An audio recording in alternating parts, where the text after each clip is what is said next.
Part 2, Ledger Lines and Positions. How did the last section go for you? Are you starting to hear some small differences between the notes? If not, don't worry. This skill does not develop overnight, which is why we are spending so much time on these drills. To develop your ear, you need a consistent and casual approach. You can't cram for ear training. The ear needs to develop slowly and gradually. Remember, we are focusing on comparing pitches only. We are not aiming to develop something known as absolute pitch or perfect pitch. And very briefly, if you don't know what those two terms mean, they are two different terms for the same exact thing. The idea here is that absolute pitch is the ability to immediately identify the quality of any note heard. People with absolute pitch can hear a note and correctly label it once they know the names of the notes. So if I go to the piano and I play a note, somebody with perfect pitch, no matter what the instrument or the timbre, will know that's an F. And they'll know that's a C. They don't know them in relation to each other, which is what we're doing. We're comparing. Someone with perfect pitch will just immediately know that's a quality of F.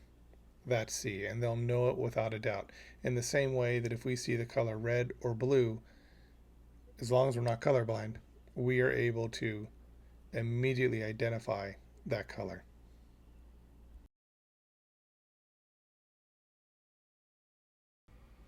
Beyond the staff system. As you likely noticed, we only used a very small portion of the piano keyboard in the previous exercise. In the image listed, I have given you all the notes we have yet to learn in capital letters. The notes we have learned are in lowercase. But don't worry, it's very easy to identify the rest of the notes, since the pattern of double and triple sets of black keys remains consistent. Take a look for yourself. Notice how all the A's are always in between the second and third triple set of black keys. Let's look for those A's right now. Here's an A. It's right in between this second set of double black keys here. There's also an A here. A here. They're always in the same location. You find the triple set of black keys, and it's between the top two keys.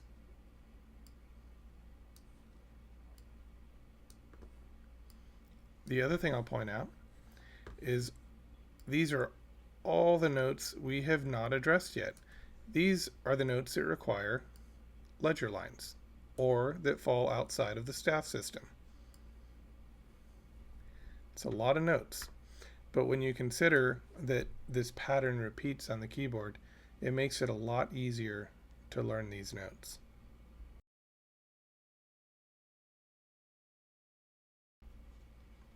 So how do you label the notes when you run out of space on the treble and bass clef staff system? We have to use a brilliant invention called a ledger line. Here we see an image of all the notes that can fit within the staff system. It's quite a few. You've got 4 on the spaces and 5 on the lines. So what happens when we go above or below the staff system?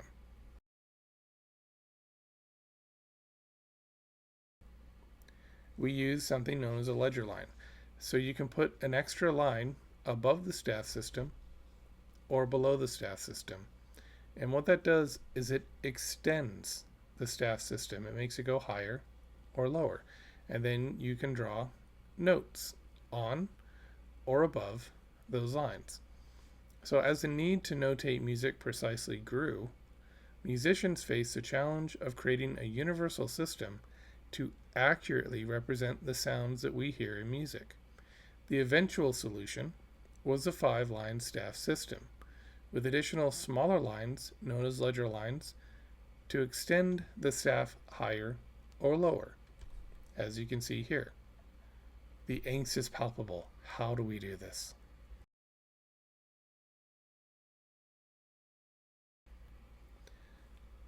Imagine trying to read an 11-line staff system, which is what you see before you. The treble clef loop still hovers around the G line. This still indicates that this is G. This loop up here still indicates that that is a G as well. But imagine how confusing this would be to read without a structured system. The solution was to use a 5-line staff system, which allows many notes to be kept within the staff.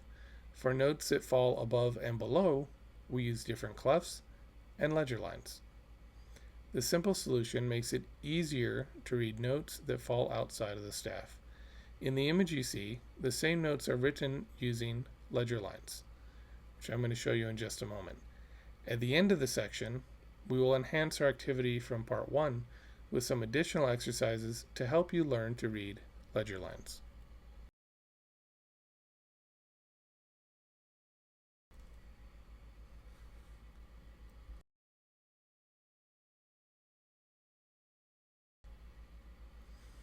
So here's an example of what happens when we use ledger lines. Notice in the first note, the A, we have 2 ledger lines, and we simply draw a note on the second one. That lets us know that that's an A. And if you count down, here the bottom line is an E, then a D, then a C, then a B, and then an A. So it allows us to extend the staff system. This is much easier to read than the previous image. And knowing that the first line of the staff is an E, you can deduce that the C below the staff is our essential friend, middle C.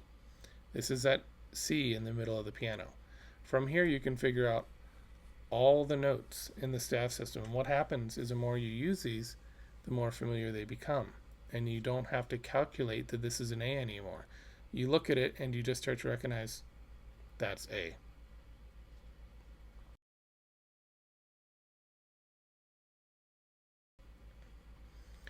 You already know how to locate all of your notes on the piano. The next step is to identify different octave registers. These registers are divided using numerical values, ranging from 0 to 8, like you see in front of you. Here's the 0 octave register. We'd call this the first octave register. Notice it goes from C up to B. The next C starts the second octave register. It goes up to a B here. All these notes in between are part of the second octave register. The third octave register also starts on C and it goes to B. This grayed out key is where you sit in the middle of the piano, and you reach your hand out and you touch that C closest to the middle. That is your middle C, and it ranges from here to the B. Always goes from C to B. It doesn't go from A to G, which is kind of interesting. And you can keep going. Here's the 5th octave register, the 6th, the 7th, and then we have one key up here in the 8th octave register. Interestingly, all octave registers begin with C and end on B. This might sound counterintuitive, since you might expect them to start on A. Take a moment now to go to your keyboard and find the C in octave registers 1 to 8. Just find all the keys from the lowest part of the piano to the highest part of the piano. Name each octave register as you go. So start with C1. So your first C is going to be all the way here on the bottom of the piano. Just say C1. Go to the next one. Do this with me if you can. C2, C3, C4, and play these. C5, C6, C7. And then this is C8. Once you feel confident, you know where all the C's are, you're ready for your next exercise.